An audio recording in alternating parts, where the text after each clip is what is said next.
Hey, what's going on, family? This is Built on the Budget. We're back again, bringing you some more of this content. Hey, last few days, man, it's been rough. It's been raining left and right. Ground is so wet. As y'all know, Built on the Budget do all of his work on the outside in the driveway. I have a place that I could work under my shed, but as you see, my shed is occupied with projects that I've worked on in the past, and so I leave them up under the shed, and I do a little work out here in the driveway. I built so many cars out here in this driveway that it's just a shame. So today, what I want to do is I want to give you an update, but before I do, B-O-A-B, drop that intro.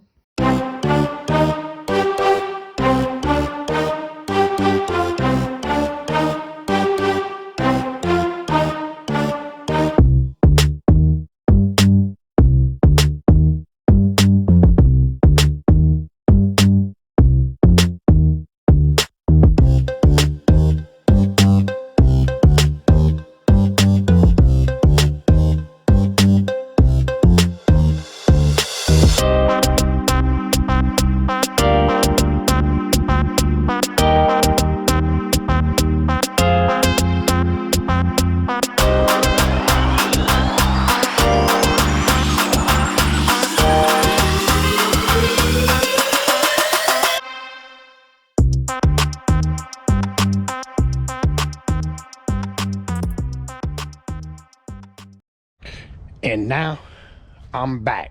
All right, I know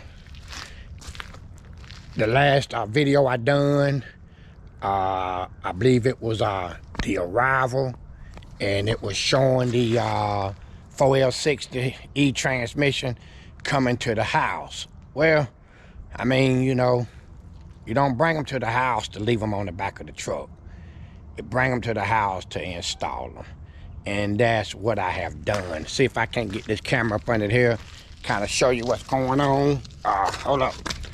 Let me, before I take you up under there, let me see what's going on here for a minute. I'm gonna get right back to that.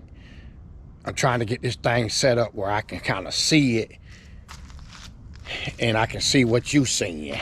But yeah, it been raining. I mean, if you look out here, man, you can see the ground is saturated. I mean, man, if we get any more rain, we're gonna probably slide off the side of this hill, man. But okay, I thought I could get a better view, but I'm gonna try it this way here. See if I can't get a picture up under this truck here and show you what I got accomplished. That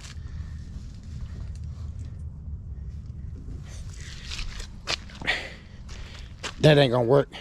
Hold that thought. I'll get right back to you. Okay, I'm gonna see if I can get this thing here up under this car and see if I can't see what I need to show you.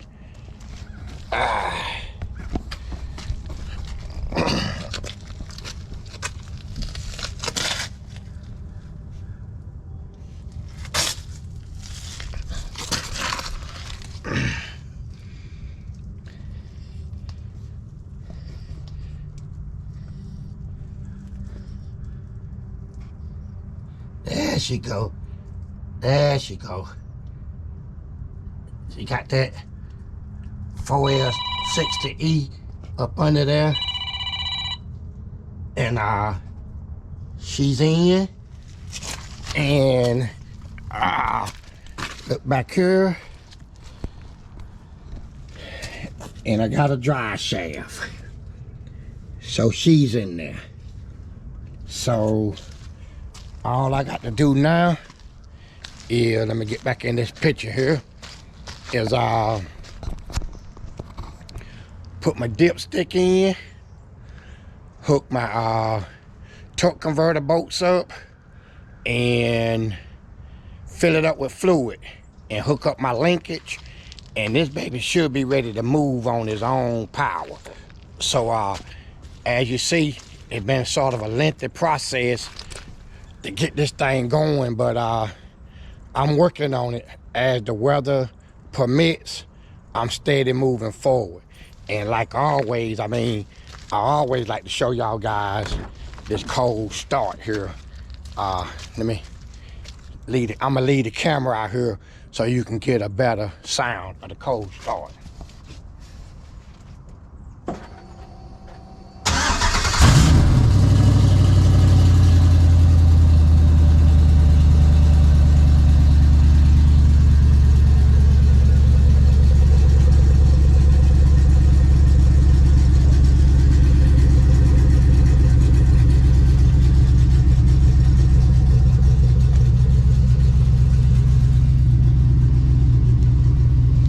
That's pretty good there, what you think?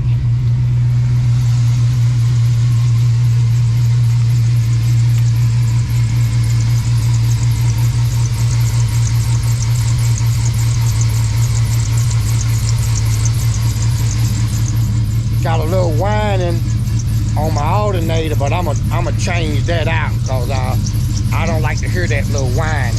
You hear it?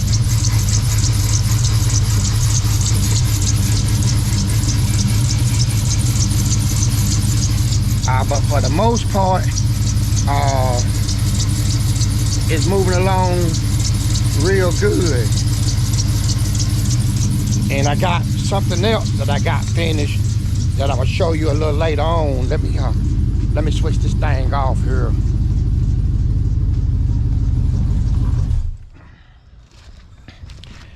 Yeah, so all of that's coming out pretty good. I'm well satisfied with that. And now what I have done is I have my electric fan relays hooked up. Well, I got them made up, and I show them to you in the next video. I got my 3 relays put together where I'm gonna run a high speed, low speed fan. I got 2 fans on here, and I got them set up in my PCM for them to come on at different heat intervals. One of them gonna be for the low speed, and once the temperature go up past that set temperature, then it'll kick in the second fan on the high speed. It's just something that I learned how to do in programming that PCM, and now I just got to hook it up and let it run and watch the temperature until they come on and off. But I'm gonna show you that too, and then I'm gonna share something else with you. You see these here? Now these relays is for your fuel injectors in the fuel pump relay. I know a lot of people, they like to run their fuel pump on the toggle switch, but that's not really, I mean, it'll work, but that's not really how it's designed to work. I noticed that when I turn my ignition on, my fuel pump only run for like 2 seconds, and that's to prime the system. And then once that system shows power from the crank sensors, it allows the fuel pump to run continuously. And that's by design of GM. If you ever wreck this car and you got your fuel pump on a switch, as long as that switch is in the on position, that fuel pump gonna pump 58 PSIs until it pump all of the gas out of the car. Whereas once that engine shut off, if it shuts off in the accident, then the crank sensor is not showing any activity, and the fuel pump gonna shut back off. And I think that's done in safety. What I'm gonna do, I'm gonna pull, I got an additional wire harness. I'm gonna pull this wire harness out, and I'm gonna go over a lot of the information that I got as far as me using an original wire harness, the information that I got to show me how to depin the computer, take out all of the plugs that I don't need, and identify the wires that I will need as far as for everything, the OBD connector, the vehicle speed sensor, the brake switch that does something with the converter. Once you tap your brakes, it'll knock it out of overdrive, and it show you all your cruise control wires if you're running by drive-by-wire like I am, your fuel pump relays, all of that stuff, man. I got that information from several websites, and I'm gonna do a video, and I'm gonna do some name dropping of some of the people that was instrumental in me getting my LS up and running. I'm gonna tell you, LS engines come out in 2000, maybe late 99, early 2000, which make LS engines 20, 21 years old. So the technology is nothing new. And a lot of people is going to LS engines, and they've been doing it for years in their cars. It's catching on a whole lot more because of the stuff that's made available to put them in almost anything. But it's so simple, and a lot of people fear doing it because they don't understand just how simple that it is. This was my first LS engine that I ever in my life done. Now I've been building cars, man, for over 30 years, and I'm really old school. I mean, I like old school, and what you see on the screen as an old school is really new to the stuff that I've have built.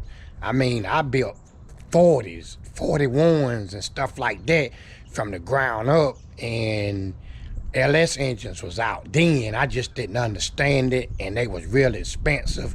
But now there's so many people showing you everything you need to know to install an LS engine in your driveway, to where it's real simple.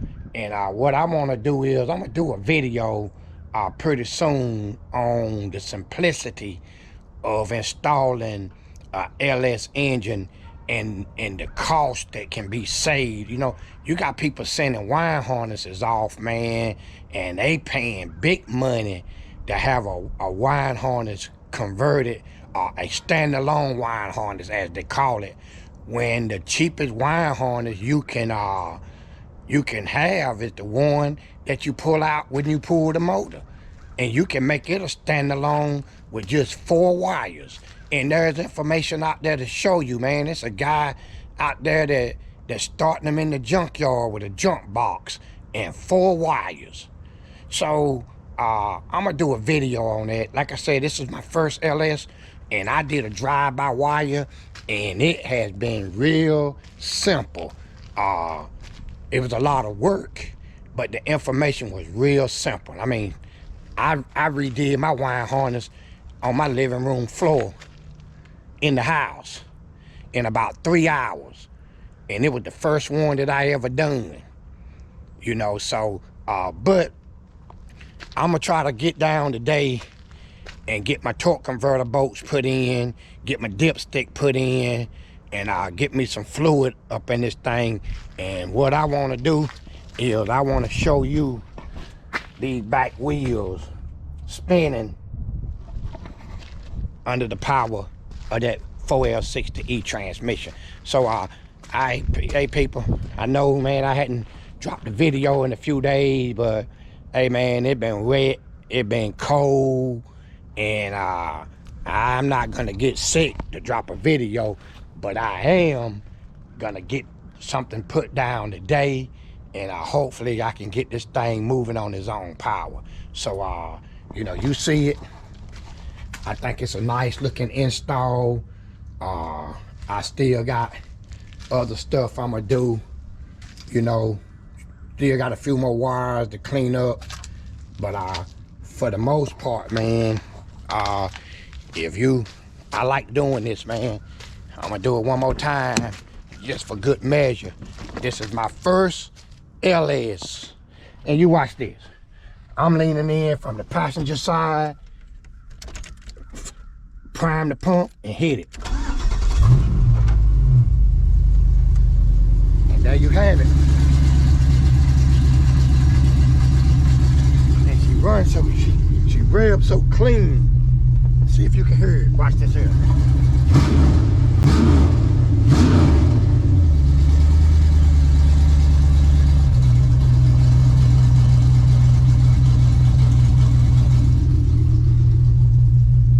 LS engine installed in the driveway, the cheap way, and I'm satisfied. So until I get back with you with some new footage built on the budget, like, subscribe, hit the notification button, so you can be in tune when I drop other videos, and share this with some of your friends, man. Let them know there's a guy here that done installed an LS on the budget in his driveway. So if I can do it, you can do it. So you stay tuned. The video is coming with some good information. Built on the budget. Peace.